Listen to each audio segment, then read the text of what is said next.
buat lo. Gak enak banget itu terakhir.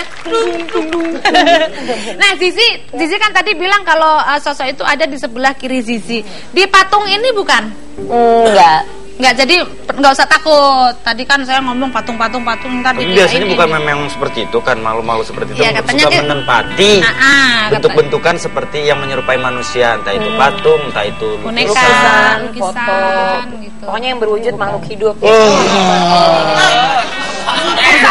Jangan bercanda. Enggak, itu gua ngeliat kameramen.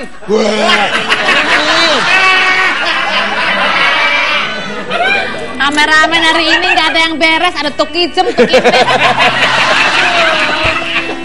Nah, ngomong-ngomong masalah guna-guna santet dan sejenisnya, saya akan mengundang ahli supranatural yang nanti mungkin bisa kita ajak ngobrol bareng-bareng ya.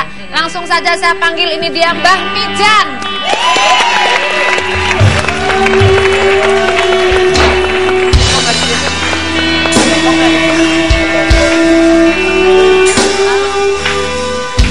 Selamat sore. Moga-moga silakan duduk. Apa kabar Bang Mijan?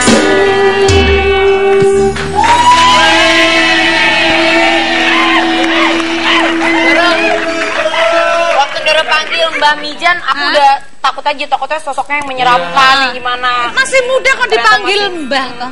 Kalau masih muda jangan dipanggil Mbak dong. Siapa? Itu. Mas, selamat sore Mbak Mijan. Selamat sore Mbak Soimah. Saya manggilnya agak ini ya, karena masih muda manggilnya Mbah.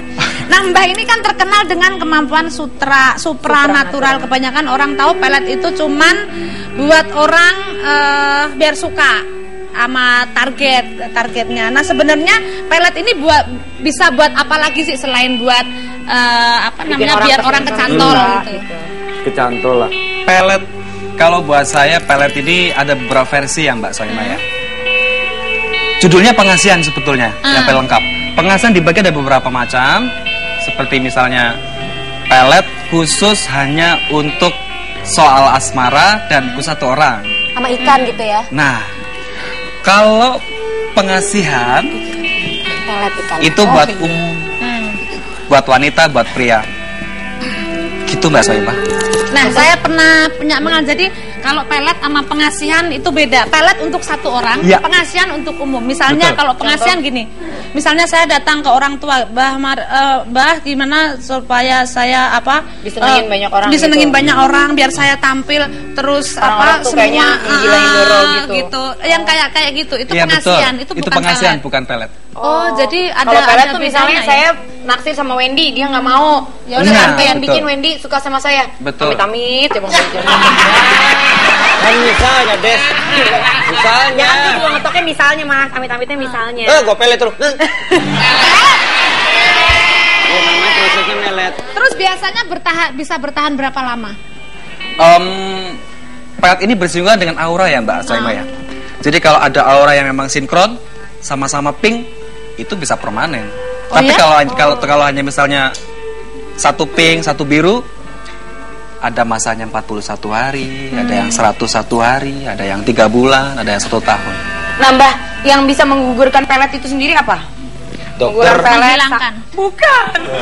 Aborsi itu. Keyakinan, iman yang kuat, tidak mudah labil kayak gitu-gitu seperti. Berarti anak-anak ala ini gampang kena nih kena pelet. Betul. Betul. Kalau mulu kerjanya, gampang nih. Tapi ada bahaya dan efeknya apa buat pengirim pelet ini? Buat penggunanya ya? Buat penggunanya. Kalau untuk penggunanya sih nggak ada sebetulnya. Nggak ada efek? Nggak ada ya, efek-efek sampai berbahaya nggak ada.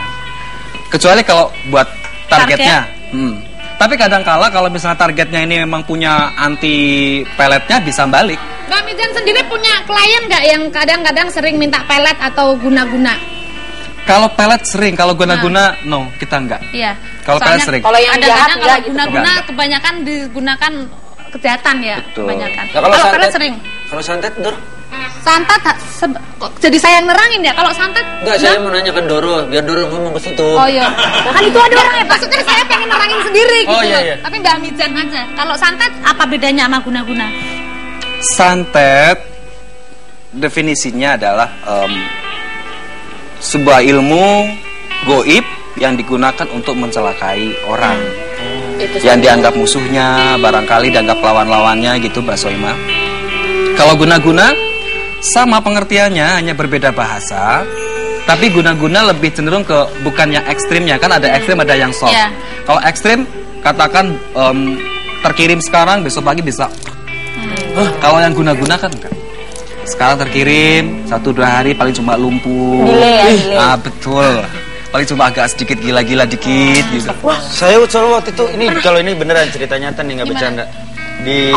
Pernah ngerasa, jadi waktu dulu pernah ketempel lah 2-3 hari. Berat dari daerah Puncak syuting pulang ke Jakarta ketempel berat, gak ngapa-ngapain selama 3 hari, akhirnya dibuang udah selesai.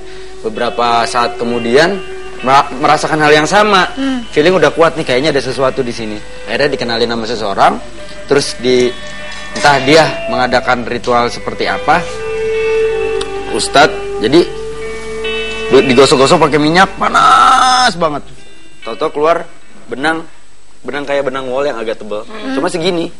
Nah kalau gitu jatuhnya apa tuh? Ya itu guna-guna.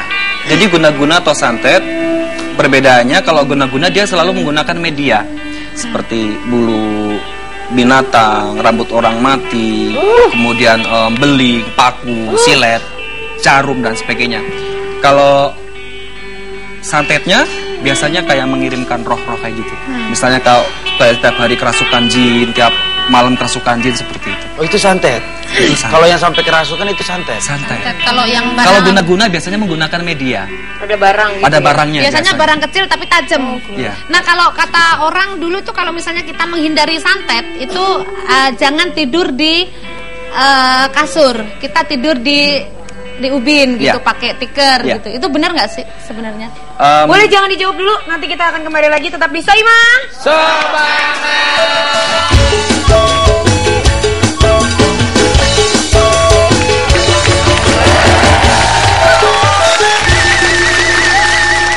Kalau biru biasanya cenderung ke pusaka.